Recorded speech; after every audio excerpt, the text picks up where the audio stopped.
What's up, guys? Today we're going to go take a look at a few of my properties that I'm currently working on. So take a ride with me. Let's go check them out.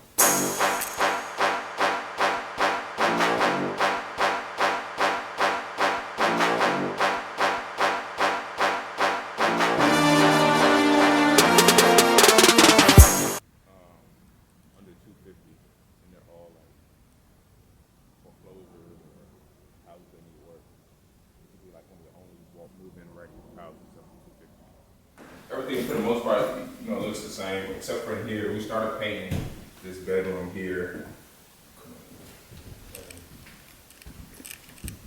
If you remember, the bedroom was a deep red. You could still see the outline of it, but the whole house is going to get a fresh coat of paint. Windows are going to stay the same. Baseboards, everything's going to stay the same. This house is we're not going to put a lot of money into this house.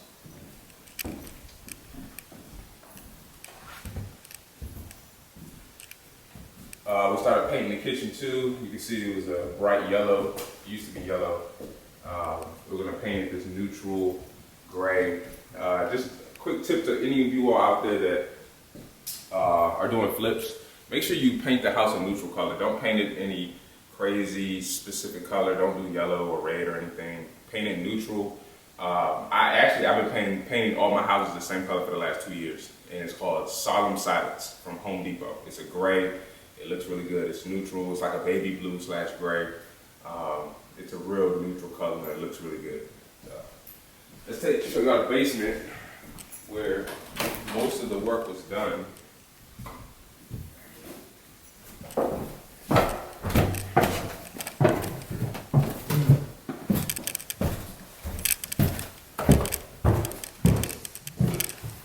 So the basement's starting to look really good now. If you remember, all the drywall was cut out. We painted the floor. We painted the baseboard. We put new baseboards in, painted them, finished the drywall, and we're gonna keep the floor open. And here's the bathroom. The bathroom is finished.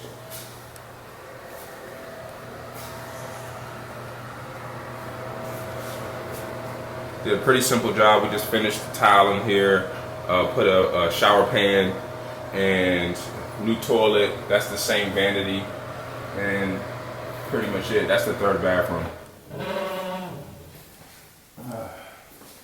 So that's pretty much it. I'll take y'all around the rest of the house. We'll probably be in here another week.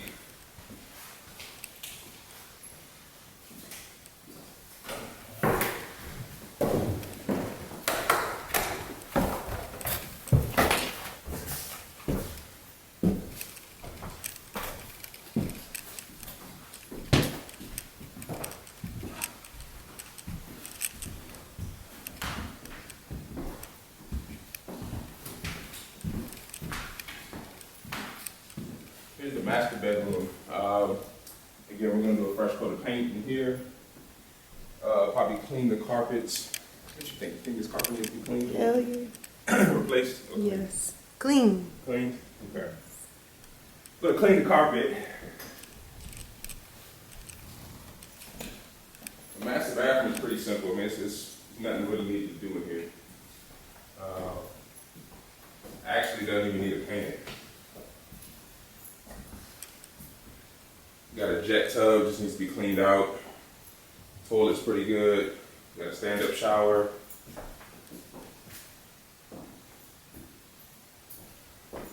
If anything, I'll probably replace the recessed lights up there. I'm gonna do the LED lights.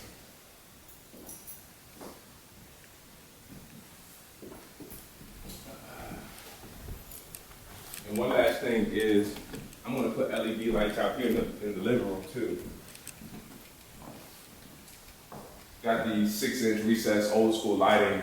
Recessed lighting, they're energy efficient, they look better, they make the house look more modern, and at the same time, you never have to change the light bulbs. So,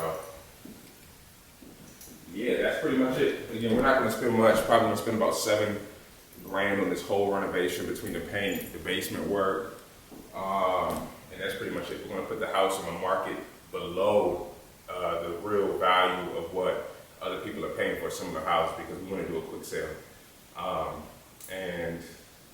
shit. So what are the comps or the numbers on this house? So this house really, so we're kind of doing something very specific with this house. We're gonna just do like a light rehab. Some people call it wholesaling, where you actually buy a property and you do very minimal work to the house, and then you put it on the market right below the real market value to get a quick sale. So it's very similar to what we're doing here. The only difference is we didn't buy the house. We put a note on the property. We're gonna do the work, which we're doing now, and then we're gonna sell the house below really what other people are paying for in the neighborhood so that we can get a quick sale. So the house on the open market, fully renovated, would sell for about $280,000. The last time I ran comps. Now we're gonna price it at $245,000. I know it seems like we're leaving a lot of meat on the bone, but in all reality, we're not doing a full remodel. We're not remodeling the bathrooms. The kitchen actually looks pretty good the way it is, but we're not doing a full gut remodel. And at the same time, we're gonna sell the house as is. So we want to make it appealing enough for a buyer to buy the property with some equity in it when they buy it. And at the same time, this is the only house in the neighborhood that has 3 bathrooms, under $250,000. So we feel that we'll get a buyer within the first 10 days and get this thing sold real quick. We're all in this house for $220,000.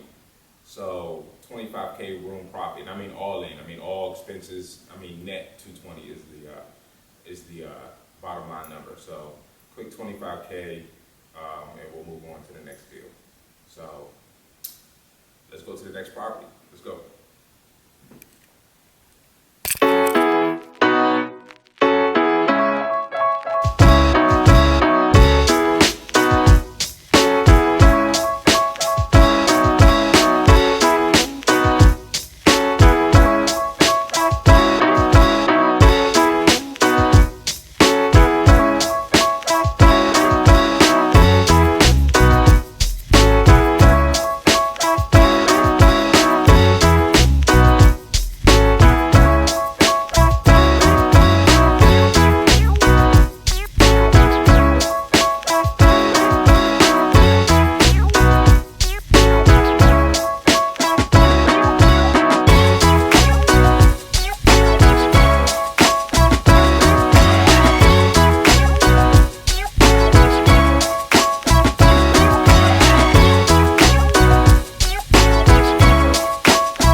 Right now we're headed to a property we're flipping right now.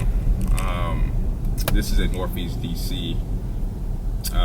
We've been working on it for about just under 60 days. We've done the permitting, got the architect plans, we did the rough-in, we did demo, we did the rough-in for the plumbing. I'm actually about to go meet my HVAC guy so that we can get the HVAC started. And then next will be electrical. So once we do the electrical work, then we can close up the walls and get started. Okay. So, what do you do? I know you do real estate, but what is it that you do? I do everything real estate. So I get that question a lot. Well, I kind of have 3 different structures to my real estate business. The first thing I do is my investments. That's my investment company, the Bond and Butler Group. Nicole and I, we run that company together, and that pretty much houses all of our investments, whether it's creative investments, whether it's flips, wholesaling, whatever it is in regards to investing in real estate. That's done under my Bond and Butler Group company. And then I have my own company, Simple Realty Solutions, which pretty much houses my rental properties. That's my buy and hold investments, the properties that I own and generate cash flow. So that's that business that pretty much accumulates rental properties. And then at the same time, I'm a licensed realtor. So a small percentage of my business is also working with clients to buy houses and sell their houses on the open market. A lot of times when we're doing deals in my investment side and the deals aren't good wholesale deals or the deals aren't good buy and flip deals, and the seller still wants to sell, what we'll do is we'll actually list the property on the market, and that will potentially fall under my business as a realtor. So I pretty much do everything real estate. I have 3 different houses of my real estate business, and it includes investing, which is wholesaling, flipping, and creative investments. Also, me being a realtor, and then also me buying houses and holding on to them and being a landlord. So that's pretty much what I do. Okay. 2-part question. What's up? What area do you work in now? And what do you think are the pros and cons of this market? So, okay, we'll answer your first question. My primary market is Washington, D.C. And I do anything in the whole city. Also, I do business in Maryland. So that includes Prince George's County and the surrounding counties. And then I also do business in Baltimore. So Baltimore is my secondary market. We do a little bit of wholesaling out there, not much flipping. Baltimore is not really a strong resale market, so we don't do much flipping, but there are a lot of flippers out in Baltimore. So that's where our wholesaling comes in place. So we actually will wholesale to landlords and wholesale to people who are flipping in Baltimore. But Baltimore is my secondary market. Baltimore is also the market where I have a lot of my rental properties. So actually all my rental properties are in Baltimore. So Baltimore is a really good, strong market if you're looking to become a landlord. It obviously, Baltimore comes with its own headaches, but at the same time, it's a really strong rental market. It's one of the very few places in this area, actually the only place in this area that I know where you can buy a property for $100,000 and rent it out for $1,200 to $1,300. And you'll cash flow anywhere from $500 to $700 a month just on that one property. The good thing about Baltimore's market is you don't really have to, if you're starting out, you don't really have to, aggressively go after multi-unit properties. You can actually buy properties one at a time because they're so cheap. You can buy a property for $50,000 or $60,000 and rent it out for $900, and you can repeat that multiple times a year. Because in this market, especially the DC market, there's not a lot of multi-family homes. There's not a lot of multi-units. And then when you do buy the multi-units, they're all expensive. They're all, they start off at $800,000 for a 4-unit. So you're buying a 4-unit building for $800,000. You make cash flow maybe $1,000 to $1,500 a month when it's all said and done. And in my opinion, I'd rather go out and buy 3 cheap houses in Baltimore and make the same money and just keep stacking those properties as opposed to, buying these $1 million multi-unit family homes out here in DC. But, to each his own. If that's your strategy, do it. If it's not, don't do it. But the beauty of this DC market is it's such a strong resale market. So that's why I love this market. And that's why I love being in this area. Because in DC, you can buy a house for $300,000, put $100,000 into it, and sell it for $700,000. You really can't do that in Baltimore. So that's why I love this market here in DC. I focus on wholesaling and flipping in DC market. In Baltimore, I focus on a little bit of wholesaling and buying and holding. So it's actually a great place to be if you want to be, fully invested in real estate, because you have 2 strong, independent, but very different markets. And they're only about 40 minutes apart from each other. Okay. So last question. For a person who is very intrigued by all the things that you just said, and they want to get into this business, what is the number 1 tip that you can give them? To get into real estate, it really depends on where you are in your professional career. If you're somebody who has like a 9-to-5 and you don't have a lot of time to put into real estate, but you do make a good income, then in my opinion, I think you should start off by buying your first house and turning your first house into an asset, whether it's a duplex. You buy a house, live in one half and rent the other half out, or you buy a property. Let's say you're young and do what I did. I bought my first house when I was 25, and I rented the bedrooms out to my best friends, and I lived in the master bedroom, and they paid my mortgage. That's a great way to get started. Now, let's say you aren't in a situation like that, and let's say you have a job that just pays the bills, but you have a lot of time on your hands that you can put into real estate. My opinion would be to learn how to wholesale.